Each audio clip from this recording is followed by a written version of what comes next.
Friends, இப்போது நம்ம பார்க்க போகிறது ராகி சேமியா. அது எப்படி செய்யணுன்றதை நம்ம இப்போ பார்க்கலாம். வாங்க ஃப்ரெண்ட்ஸ், நம்ம இப்போ வீடியோக்குள்ளே போகலாம்.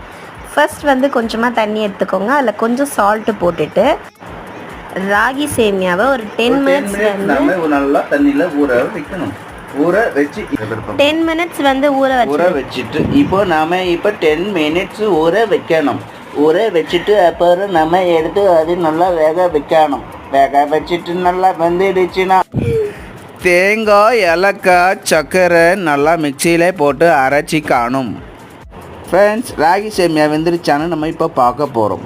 பார்த்துட்டு பின்ன நல்லா வெந்துடுச்சா வேலையான செக்கிங்கும் பண்ணிவிட்டு நம்ம ராகி சேமியா ரெடி ஆகிடுச்சா நாம் தேங்காய் சர்க்கரை நல்லா ஆட் பண்ணிவிட்டு நல்லா வெந்திருக்கான்னு பார்த்துட்டு நம்ம நல்லா வெந்ததுக்கு அப்புறம் நம்ம இப்போ டேஸ்ட்டு பண்ணி சாப்பிட்டுட்டு